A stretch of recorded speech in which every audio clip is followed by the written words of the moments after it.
Incidentally, about Mather Air Force Base in Oklahoma City, Mather Air Force Base trucks were seen 2 weeks before the Alpha P. Murrah building got blown to pieces. Strange. I don't believe in coincidences. They're non sequitur. They cannot be proven mathematically, etc., etc. So they don't exist. However, Oklahoma City bombing, a fertilizer, and a fuel oil bomb. Give me a break, folks. You can blow that one by my ears, but I'm not a dummy, and neither are you. Neither is anybody in this room. We've been lied to, and the lies have got to stop, and they must stop immediately. If our public officials cannot tell us the truth, then they cease to be public officials, and they are automatically guilty of treasonous acts and should be tried and convicted, and if necessary, in jail, whether it be house arrest or otherwise, before they can do any more damage.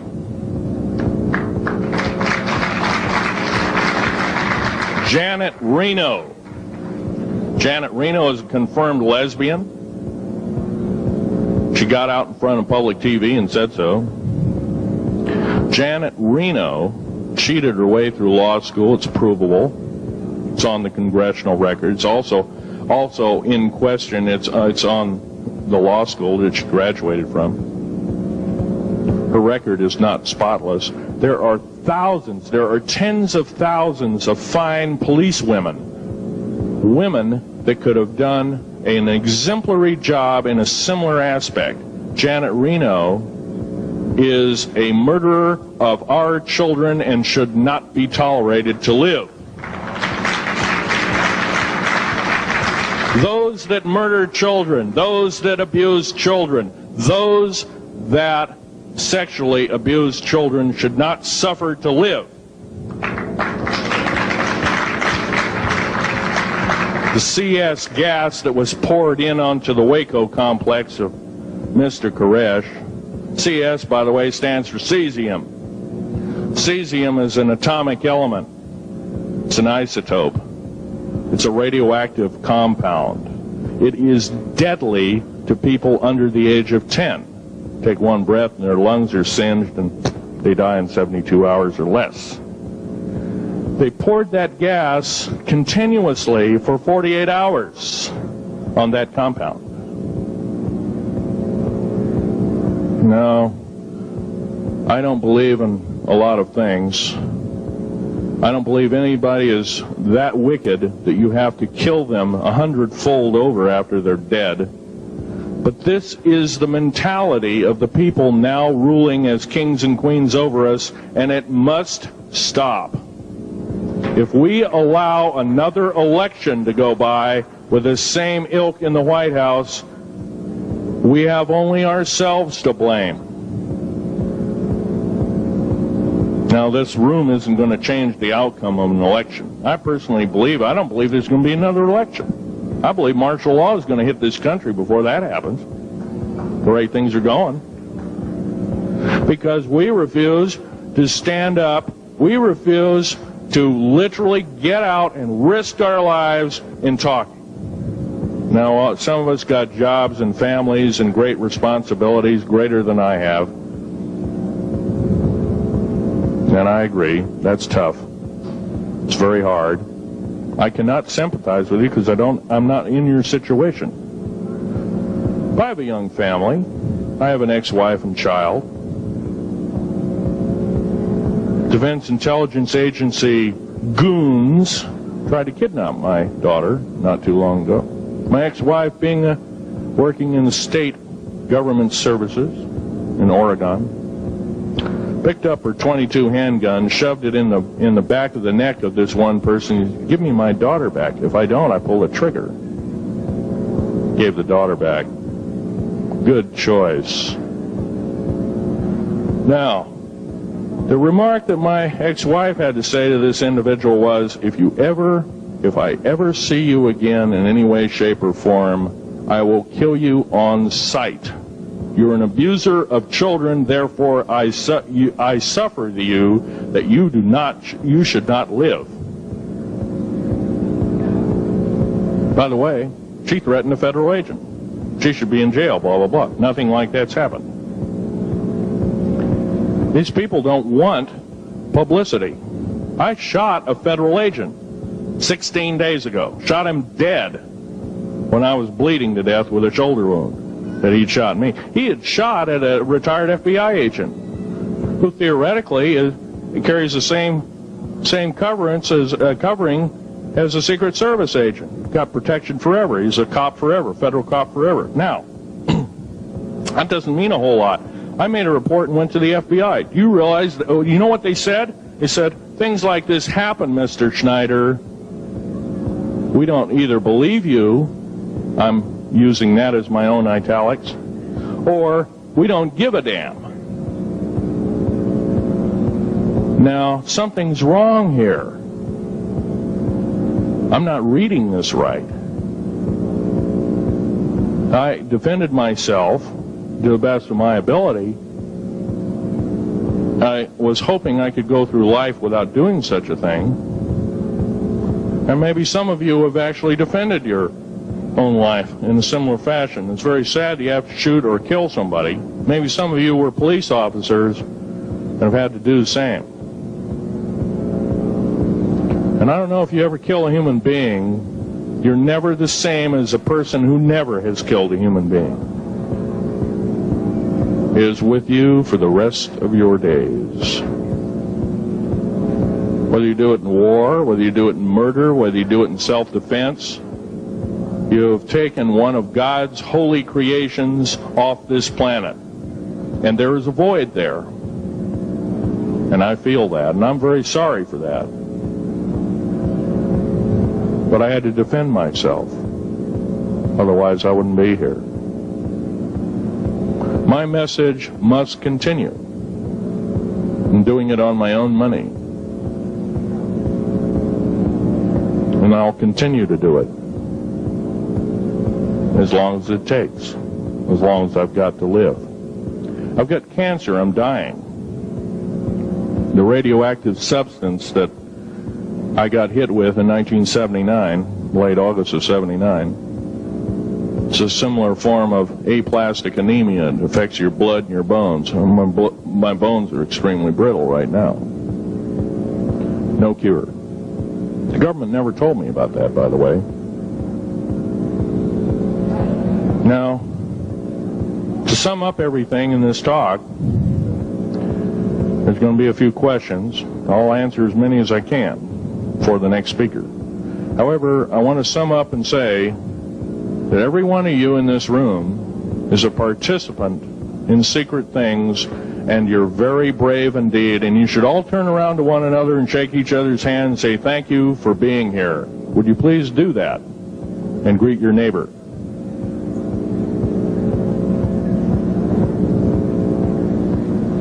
Now, this is the way the world should be. There wouldn't be any wars. There wouldn't be any strife. Or if there was, it could be settled in a peaceable manner in a handshake. And that's the original American way. And I believe that way is still there, however remote at present time. Now, I'm going to sum up this talk and mention an overview of the alien agenda. The alien agenda is completely decimate the planet to take the remaining human subjects as slaves, and the aliens would use this planet for their own means. Number one, this cannot be allowed to happen.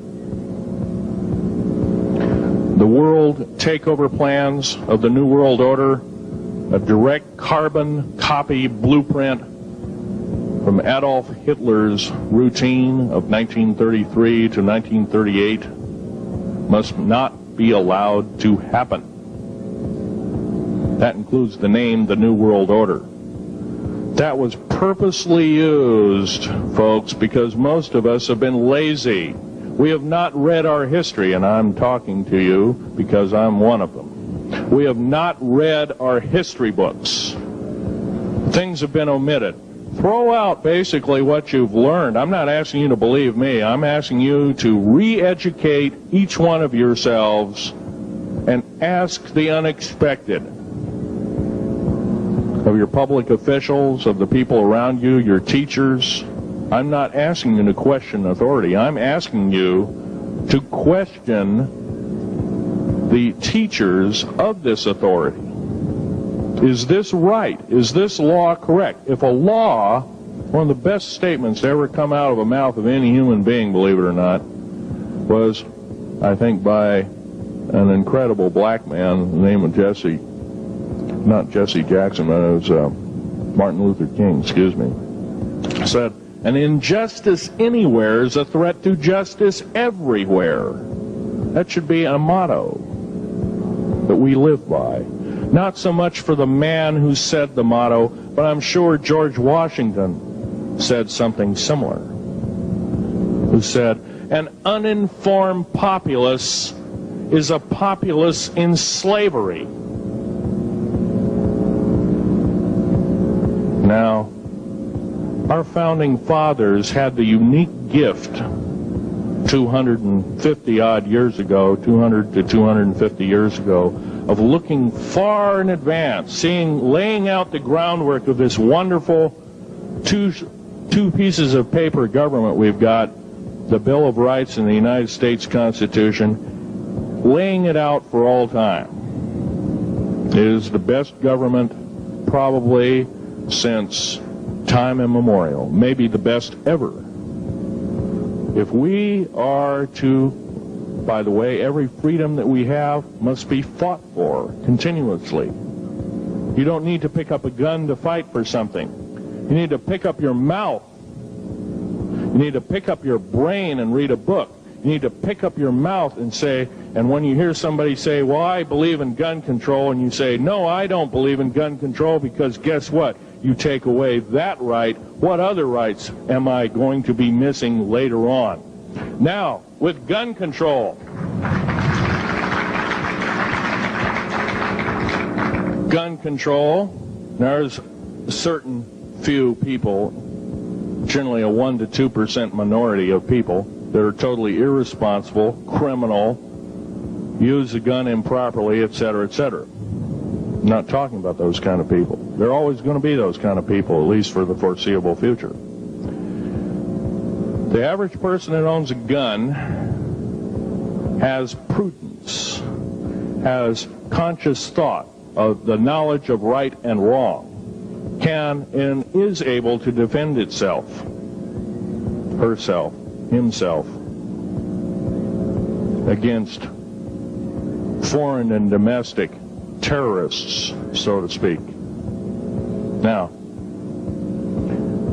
gun control is an attack on your rights. If it is allowed to fully comply and go through, all of your freedoms will be removed within a 10-year period after the last element of gun control. So the attack of any right, or the removal of any existing right, is an attack and affront on every one of us in this room, and should not be tolerated. That's that part of the talk. The overview is about underground mountain bases. All of them should be made public. In future talks, I'll be giving latitudes and longitudes of every single one of these bases. I've already written a manuscript at the publisher as we speak. It's a dynamite book. It lists all the secretive agendas that our government has us believing in right now, and why it's so much BS. Why the New World Order is so good for us. Ha ha. Well, don't believe it, folks. Believe in only one thing. Love thy neighbor as thyself, and ask continually questions about our constitutional freedoms, and defend them if necessary. And most of us will have to probably defend them. I hope this doesn't happen. Now, I'm winding up this talk as best as I can without my notes at hand, but I'll be having artifacts up here. You're capable of looking at them. I ask you not to handle them. I want all the artifacts back on the table, and don't handle the photograph here, original photograph of the flying saucer in 1946. Now I'll take a certain few questions. I know there's going to be quite a few of them. Yes, this gentleman here in this row.